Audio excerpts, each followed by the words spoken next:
Níveis de linguagem e variações linguísticas. Este é um dos temas sobre os quais eu mais gosto de falar e agora eu vou apresentar para vocês isso aí. Eu sou o Guga Valente e vamos nessa, começando com níveis de linguagem.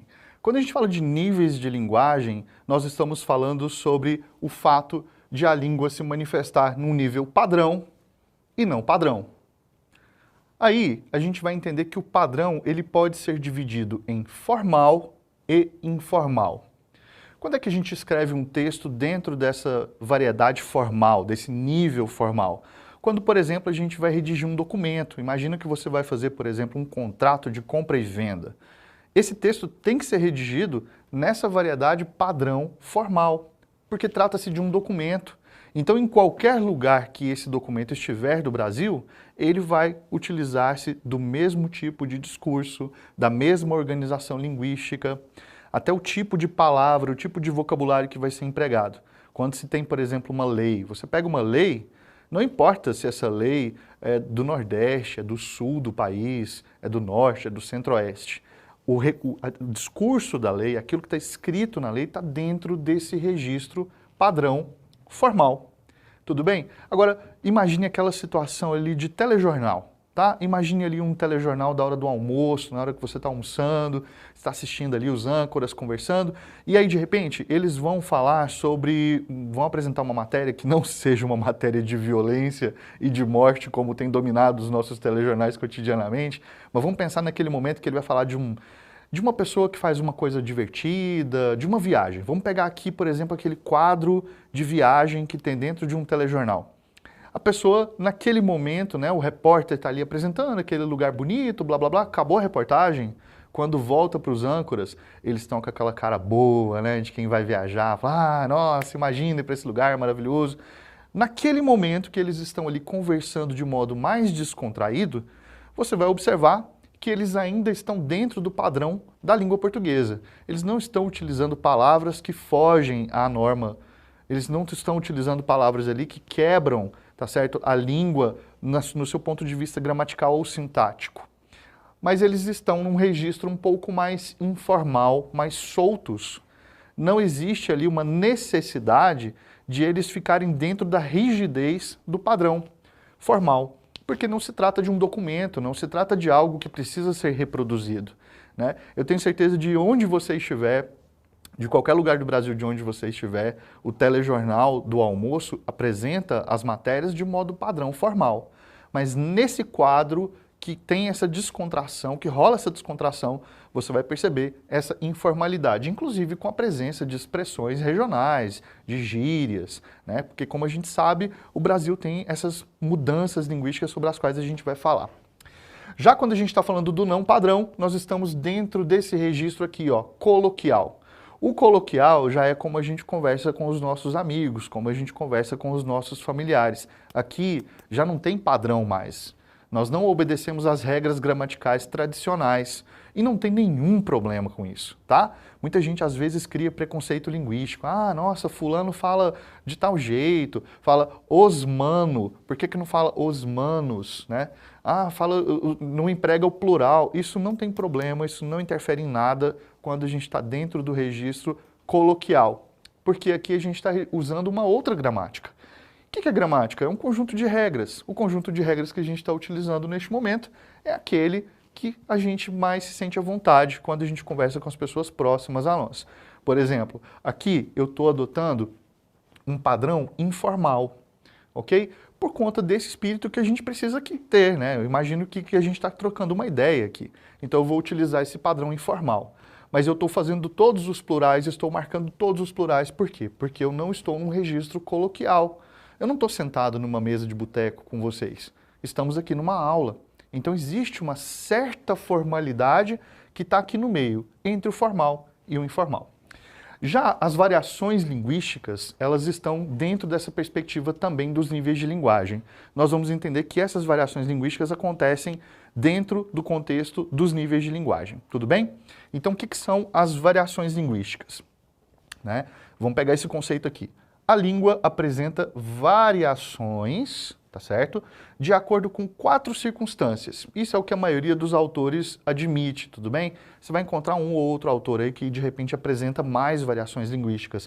Alguns inclusive vão recorrer à palavra variedade linguística, tudo bem? Você vai encontrar esses termos aí diferentes. Eu opto por variações para a gente poder pensar que variedade é nível de linguagem. Variedade padrão e não padrão, e variações são essas 4 sobre as quais eu vou falar agora.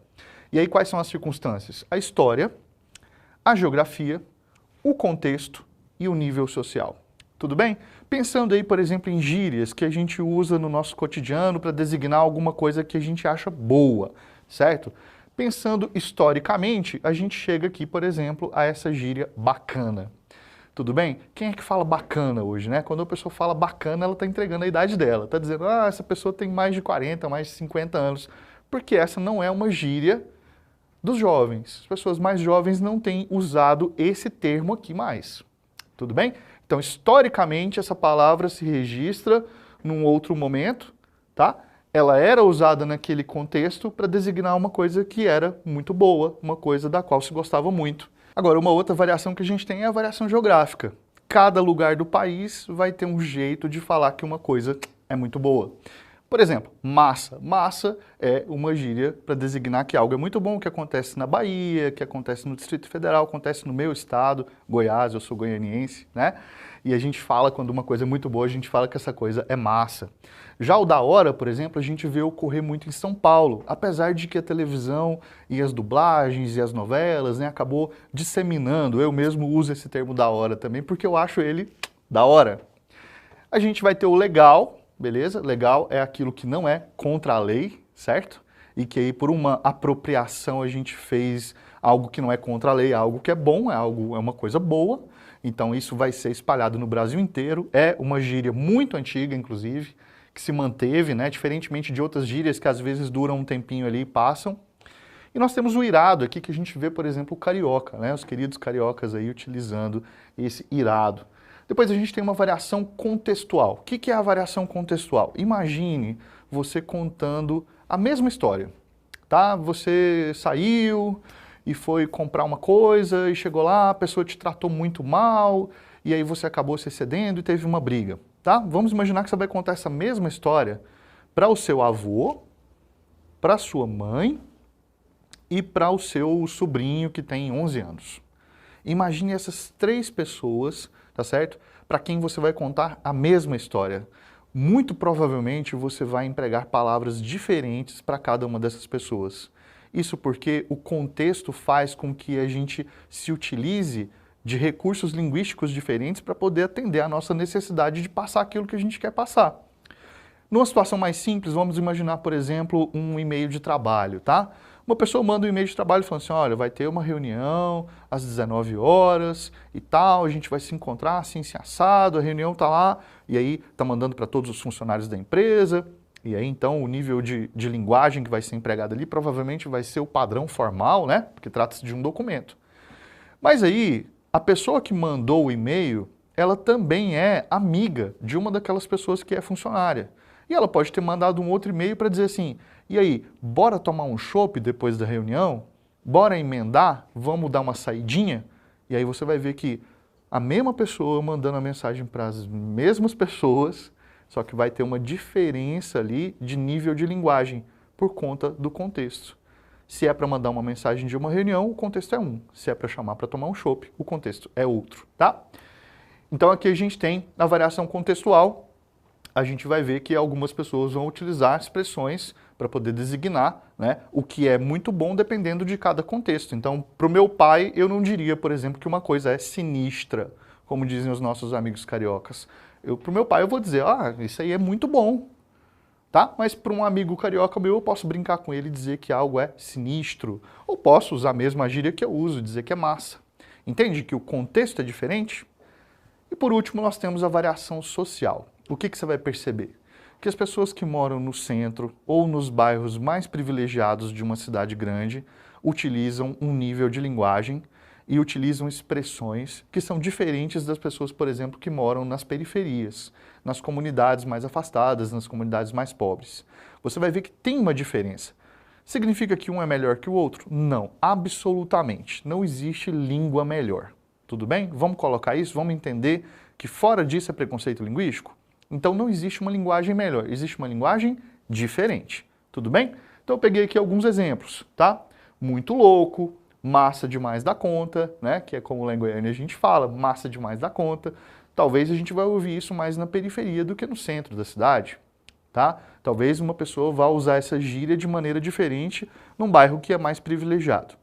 Em resumo, os níveis de linguagem estão aí para a gente poder entender as diferenças do que é padrão e do que não é padrão.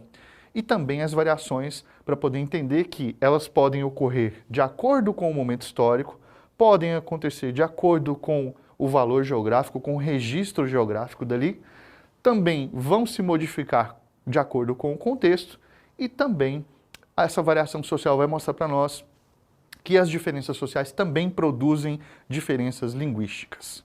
Esse é o resumo da nossa aula, eu espero que você tenha gostado e eu vou dar um espaço aqui para você tirar uma foto da nossa lousa caso você queira. Valeu? Até a próxima!